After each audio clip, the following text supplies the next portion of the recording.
Good morning people, Wayne here, how you doing? Oh, lovely day, sun's out.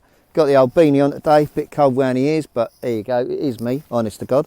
Yesterday was an interesting day, as you know, you could tell by the video, but today I feel wide awake, perked up, ready to go. So what we're going to talk about today is getting you to where you need to go, because right now you could be in a place where it's difficult for you, where you're starting off. So we've got to start putting down some goals, some routes.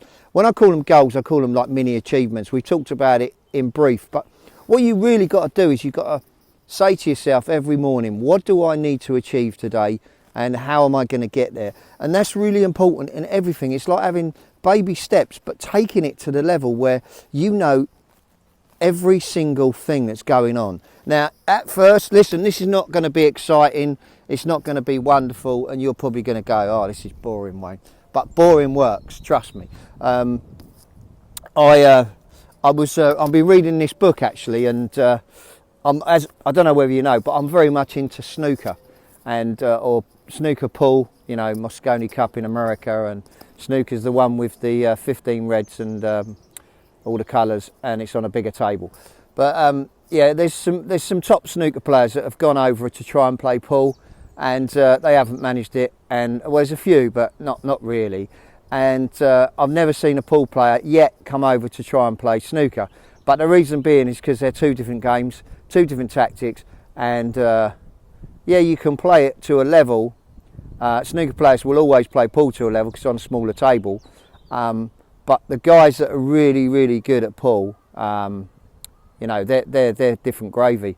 But again, people like Ronnie O'Sullivan, Judd Chump, they're different gravy on the snooker table. So it goes both ways. But the reason I want to talk to you about this is because there's a book out, it's called Run, and it's by Ronnie O'Sullivan. It's a fantastic book, I've been reading it. And in it, he talks about repetition. He talks about, his snooker is boring. And what he means by that, he's probably one of the most talented and exciting players on the planet by far. Well, he's the best. He's the best. Him and Stephen Hendry, in my opinion, is the best player that's ever picked up a cue. The most naturally gifted player ever to pick up a cue is Ronnie O'Sullivan. And Ronnie O'Sullivan will probably admit that. He does it in his book. He says that Stephen Hendry is the best player he's, as far as he's concerned, ever picked up. And when you watch Stephen Hendry at a table and break build and stuff like that, I mean, I know Ronnie's got more records on him now, and he's just got a 7 times world title, so it's debatable, but it's fantastic to see that, that. And Ronnie goes through some really dark places. He's got some serious demons, and you don't realise how much pain that guy's gone through. And when you start reading his book, it's running that saved him. And what he means by that is running. He goes out and he runs, right? I go out and I walk, right? He goes out and he runs, but he doesn't just run, he runs like a gazelle. I mean, he does things in a way where he made a plan, and the plan was, I want to get fit and I want to start running. He's run from a very early age. I need to drop the phone there, sorry. And he's been very successful at it. And the reason being, what he says is that it's the only time that it allows him to release all his demons, to get all that stuff out, because he's not thinking about it. He's not thinking about anything. All he's doing is thinking about gliding. He's thinking about moving in slow movement. And he says, I don't jog. I can't stand jogging. I run. I run at a pace. Yeah, it's the same as me. When I walk, I don't walk like I'm walking slowly. Right? I walk fast, with purpose, with meaning, with reason to be doing what I'm doing. Right? And getting to where I want to go. I have a circuit that I do every morning, right? And the idea is to extend that circuit. So what I do is, as an example, I'm not a runner, okay? My limbs feel like batteries sometimes. I don't know why I said batteries, but they feel like really heavy and full of fluid. That's probably why I use that analogy. And what it is for me, they are heavy. And I think, Christ, these are heavy. And I've tried doing this running malarkey before. I did it years ago, and I haven't done it since. But, I joined the gym and damaged my shoulder just before joining the gym. So that weren't great. So that wasn't the best start. So I thought, what can I do? So I started walking. I really enjoyed it. And now the idea is when I get back into the gym, I'm going to start running, but I run on the treadmill because it's easier on my knees to start off with, and then I'm going to increase that pace and start running, what I call running, not jogging, running. And the reason being is because it really picks up the endorphins, the whatever toxins they call it that come out of your body. I'm not scientific, as you know. I'm all about simple. But it does help. And the reason I'm talking about this as well is because Ronnie O'Sullivan's a prime example of someone that's been like in, A&A meetings. He's done all of them, funny enough. You read his book, he's done, Sex Anonymous, he's done Food Anonymous. He's done all of them. And the reason being, it's quite funny, when you read it, he says, I just wanted to find out what they were all about. He said, I've done one, he said, because I used to do drugs and alcohol. He said, and then I thought, well, I'll go and see what the rest of them were like. So that's what he did. And the reason I'm telling you this is because if we go back to his snooker, he says it's really, really boring and repetitious. And he used to do like 4, 5, 6 hours, 8 hours sometimes in a daytime of practicing snooker. And I've done it myself. When I started off, I couldn't even make a 16 break, right? I couldn't put one ball in front of the other. But what happened over time is by keep playing the game, keep practicing the same shots, right? It becomes ingrained in here. It's repetition, repetition, repetition. So when you get down and you start knocking in long balls, right, for fun, it no longer becomes a problem to actually get down and think of a short shot, because you're doing it you're doing it automatic, right? And this is what these guys do. I mean, if you look at some of these guys on the circuit, they got not the best cue actions, but they've been doing it such a long time, it's become repetition, repetition, repetition. Ronnie says he learns a lot from players because he can pick up when players are not playing or not pushing the cue through properly, or they've got the hand position wrong and they've done this, that and the other. I know this sounds weird, guys, because what's it got to do with depression, anxiety, and how to defeat anxiety and how to build a better life for yourself and get yourself out of the depression state? But this will help you, because this is the most important lesson that you're going to learn, and it's not exciting and it's not, brilliant fun. It's boring, right? And it is boring. When it first do this, it's going to be boring, right? You can make it fun, but I'm telling you, it will be boring. So just get used to the fact that it's going to be boring, but don't let that defeat you. Okay, I said this before, winners never quit, quitters never win.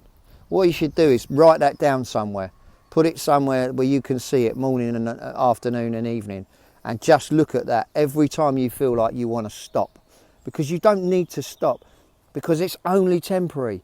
Defeat is temporary, right? I wrote a post yesterday and I put in there, imagine getting an uppercut from Mike Tyson, right? It's going to hurt, trust me, and you're going to go down on that canvas, no two ways about it, and you're going to hit that canvas and you might not even get up.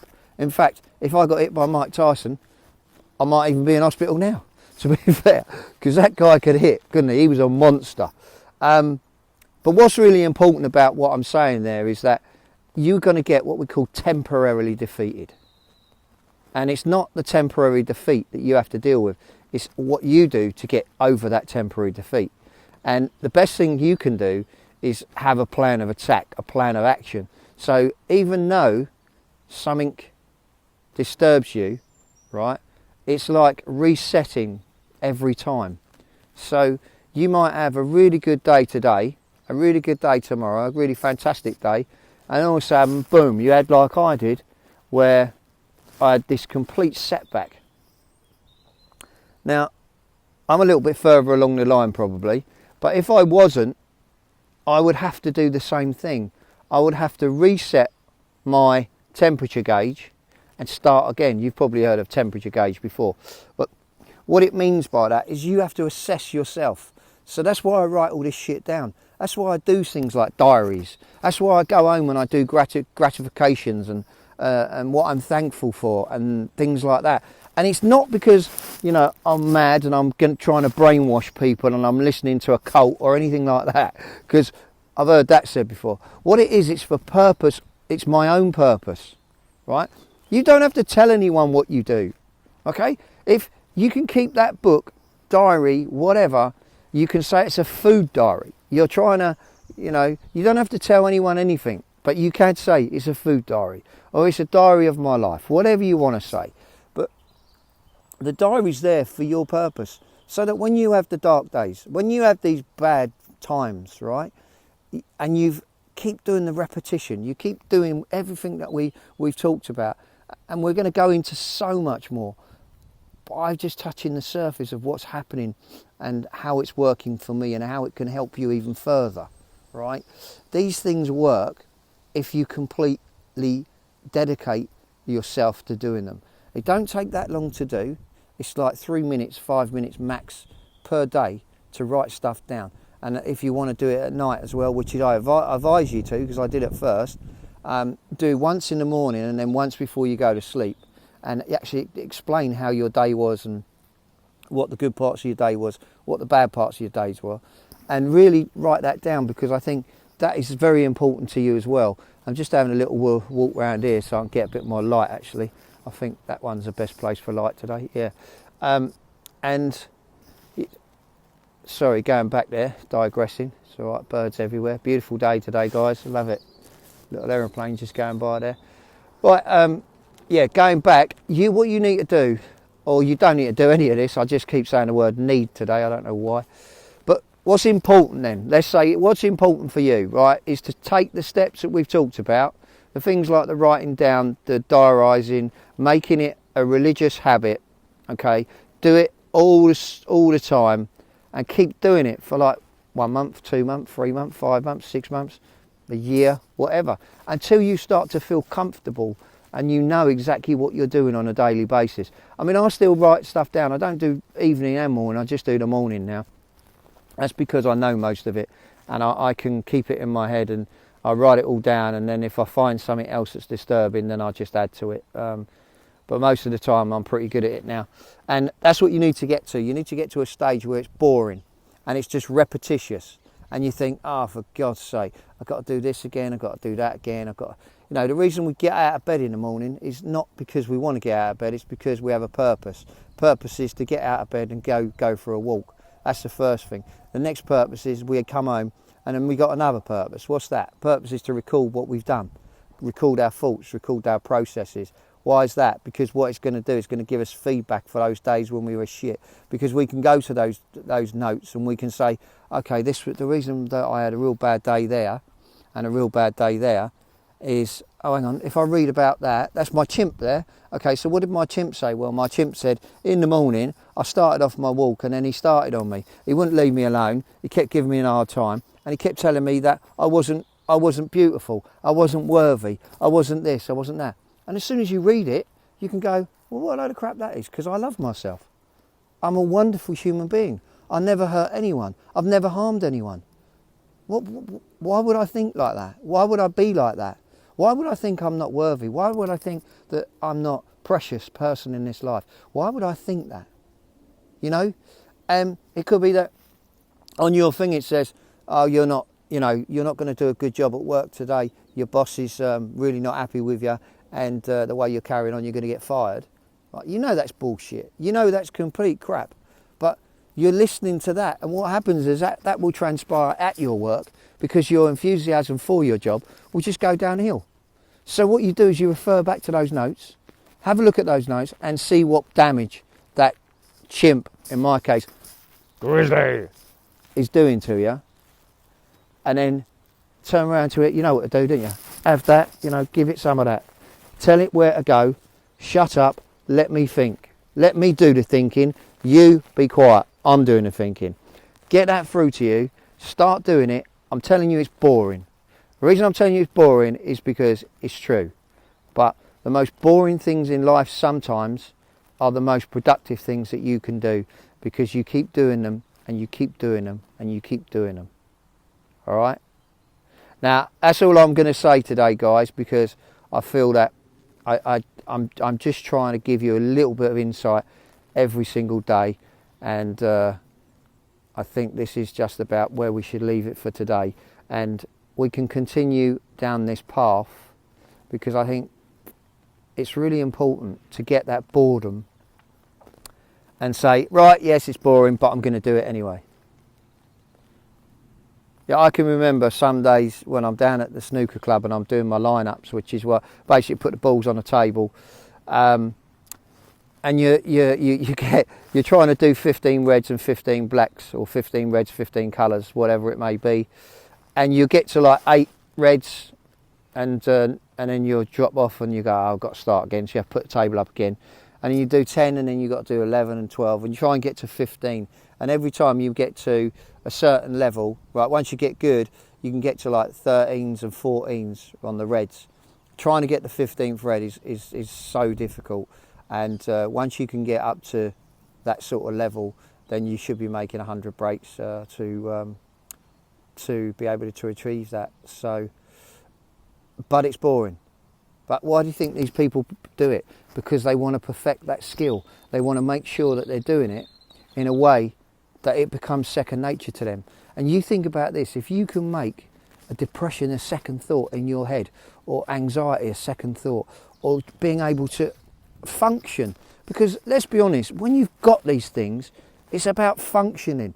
It's about you feel like you're not a human being, or you're not part of society.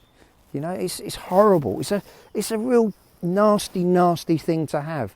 And I don't think people realise what it can do for your self-esteem, how it can knock you, how it can put you down, how it can affect every part of your life. You know, it can affect your family life, your work life, your business life, your relationships. It can affect everything, you know, because your confidence level is gone. You know, it can cause all sorts of deficiencies in your life, you know, and it's really important to understand that we don't want that to happen to you. Okay, so just keep the boredom up. Keep the boredom up. Don't know why I said that, but yeah, just keep doing it. Repetition is the mother, right? Just repetition, and you'll get there. Okay, guys, I'm peace, love, and understanding, and I'm diving out of here because breakfast is calling. Speak soon. Bye for now.